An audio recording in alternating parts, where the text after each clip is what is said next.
أعوذ بالله من الشيطان الرجيم. بسم الله الرحمن الرحيم.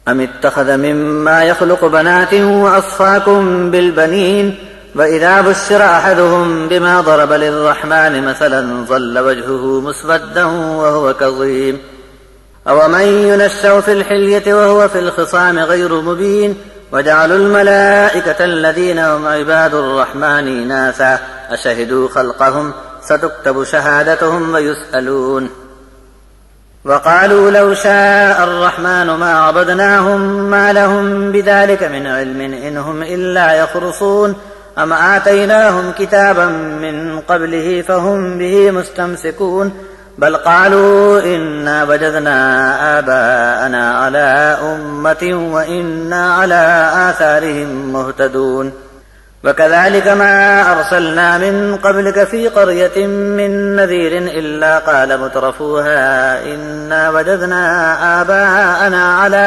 أمة وإنا على آثارهم مقتدون قال ولو جئتكم بأهدى مما وجدتم عليه آباءكم قالوا إنا بما أرسلتم به كافرون فانتقمنا منهم فانظر كيف كان عاقبة المكذبين.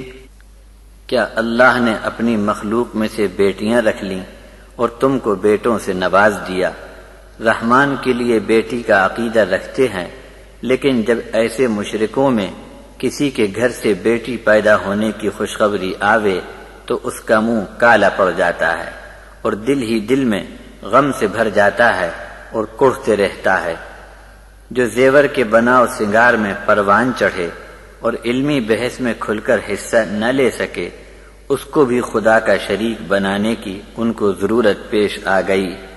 فرشتے جو رحمان کے بندے ہیں ان کو یہ لوگ زنانہ بتاتے ہیں. کیا فرشتوں کی پیدائش کے وقت یہ لوگ موجود تھے؟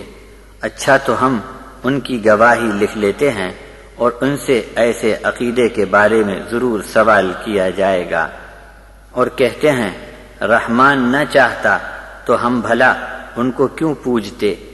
ایسے بھونڈے جواب پر ان کے پاس علم کی کوئی دلیل نہیں، صرف اٹکل بازی سے یہ لوگ اپنی بات چلاتے ہیں. کیا ہم نے انہیں اس کے پہلے کوئی کتاب دی ہے جس پر یہ قائم ہو کر دلیل سے اپنی بات کہتے ہیں؟ بلکہ ایک گھسی پٹی بات کہتے رہتے ہیں کہ ہم نے اپنے باپ دادوں کو ایک مجموعے پر پایا ہے، بس ہم ان کے قدموں کے نشانات پر برابر چلتے رہیں گے.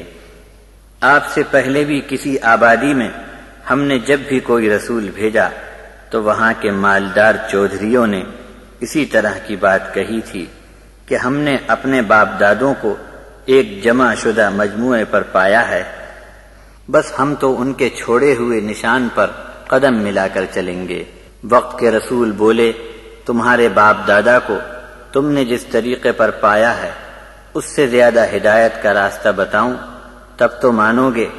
وہ لوگ بولے جو کچھ تعلیم دے کر تم بھیجے گئے ہو ہم اسے ماننے کے لیے تیار نہیں. بس پھر تو ہم نے ان سے انتقام لیا. تم بھی دیکھ لو جھٹلانے والوں کا انجام کیا ہوا.